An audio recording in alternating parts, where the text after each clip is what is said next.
Muy buenos días, el tema de hoy es el menosprecio. Vamos al libro de 1 Samuel capítulo 17, 8 al 11.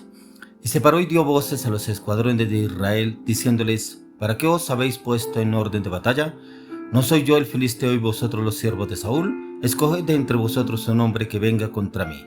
Si él pudiere pelear conmigo y me venciere, nosotros seremos vuestros siervos, y si yo pudiere más que él y lo venciere, vosotros seréis vuestros siervos y nos serviréis.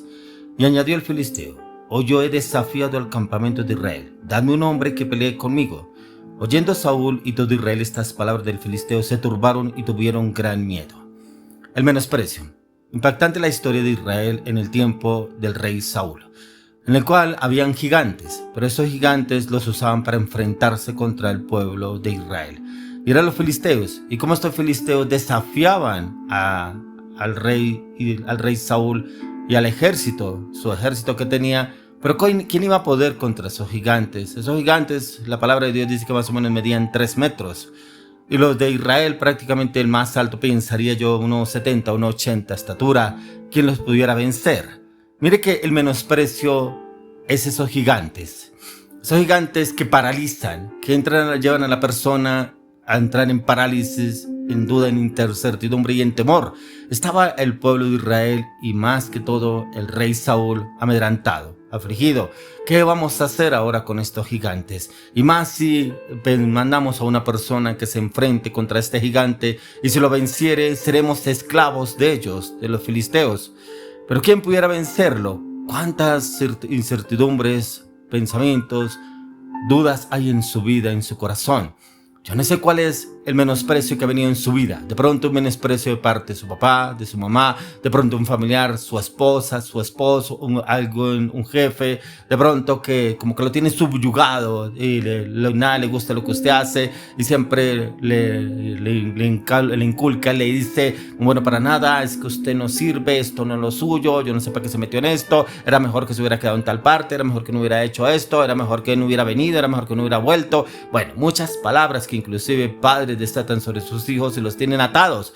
Un bueno para nada, un flojo, un perezoso, un vago, un mujeriego, un perro, un borracho. Muchas palabras en las cuales hay hombres que están atados inclusive por su propia esposa, inclusive por sus propios padres, inclusive por un familiar, inclusive por personas de autoridad. Puede ser una persona que lo crió, la formó, puede ser un abuelo, un tío, y lo crió con estas palabras que ataron a esta persona y la llevaron al menosprecio. Y encontramos ese tipo de personas que no es aceptada en ningún lugar. Trata de hacer lo mejor, trata de sobresalir, coloca su empeño, coloca su mejor esfuerzo, pero nada le gusta a las otras personas, de pronto a sus jefes, a sus compañeros de trabajo, compañeros de estudio, de pronto donde usted está, pero como que no le valoran ni le respetan lo que usted hace, porque es el menosprecio. Por más que yo me esfuerzo, no veo nada de allá para acá, como que no me valoran todo lo que yo hago y todo lo que estoy haciendo. ¿Qué está pasando en mi vida?, preguntan algunas personas.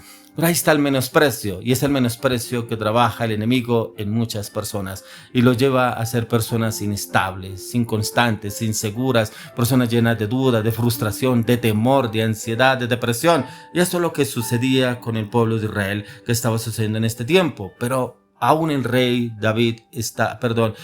Saúl estaba así, ya que el menosprecio produce también pasividad. Es una parálisis en un estado de suspensión mezclado con un asombro de expectativas, pero la pasividad es la aceptación de una circunstancia en la cual yo no puedo enfrentar. ¿Cómo hago? ¿Cómo tengo que hacer con esta persona? ¿Cómo tengo que hacer con esta situación? Le pregunta a uno, le pregunta al otro, ¿qué tengo que hacer? Así estaba el rey Saúl.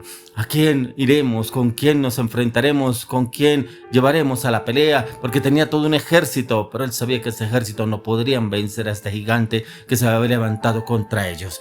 Y el Señor muchas veces permite circunstancias que hayamos pasado en nuestra vida, pero solamente en Jesús seremos más que vencedores, solamente en Él, porque el menosprecio viene para el enemigo, para hacernos sentir miserables, que no valemos nada, que usted y yo prácticamente no tenemos nada que hacer en esta sociedad, en ese entorno, en ese núcleo familiar. Y es precisamente lo que pasaba con el pueblo de Israel y con el rey Saúl. Pero encontramos ahí mismo en 1 Samuel 17:26, entonces habló David a los que estaban junto a él diciendo: ¿qué harán al hombre que venciere a este filisteo y quitare el oprobio de Israel? Porque ¿quién es este filisteo incircunciso para que provoque a los escuadrones del Dios viviente? Aparece David. David era un joven de 17, 18 años más o menos, era un joven prácticamente inexperto en la pelea contra un gigante, pero ahora un hombre entrenado en el campo, era un hombre entrenado contra fieras, defendía a sus ovejas contra animales, contra lobos feroces, contra osos, y él mismo las vencía. Inclusive la palabra dice que aún de la misma trompa del animal sacaba a sus ovejas, porque ya prácticamente se las iba a comer, iba y se les enfrentaba y los vencía. Y aparece David, prácticamente tendría por ahí unos 50, unos 60 de estatura para enfrentarse a este gigante de 3 metros.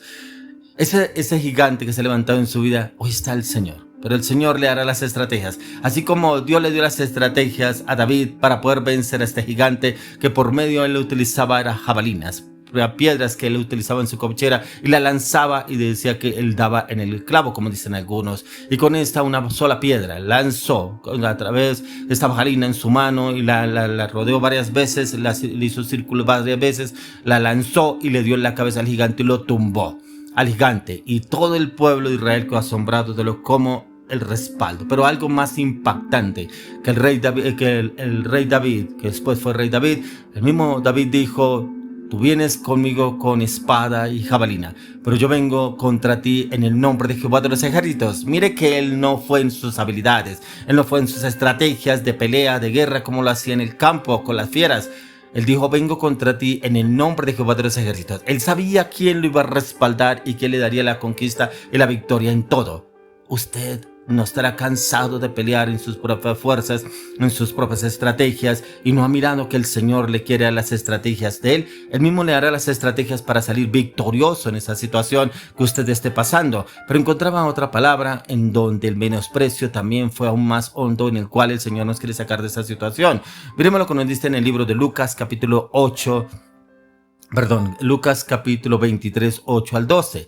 Herodes, viendo a Jesús, se alegró mucho porque hacía tiempo que deseaba verle, porque había oído muchas cosas acerca de él y esperaba a verle hacer alguna señal. Y le hacía muchas preguntas, pero él nada le respondió. Y estaban los principales sacerdotes y los escribas acusándole con gran vehemencia. Entonces Herodes con sus soldados le menospreció y escarneció, vistiéndole de una ropa espléndida, y volvió a enviarle a Pilato. Y se hicieron amigos Pilato y Herodes aquel día, porque antes estaban enemistados entre sí. Tremendo como el enemigo se confabula entre ellos mismos. Herodes y Pilato estaban disgustados, no se hablaban, estaban peleados prácticamente. Pero ¿cómo permite el enemigo esta estrategia para volverse amigos nuevamente? Claro, escarnecían, menospreciaron al Señor Jesús. Mire cómo entre ellos mismos, como decir, se jugaron la suerte de nuestro Señor Jesucristo. Porque como el mismo Herodes le hacía muchas preguntas al Señor y había cosas en las cuales el Señor ni le respondía. Y estaban los principales sacerdotes y escribas acusándole con gran vehemencia. Mire quiénes estaban ahí.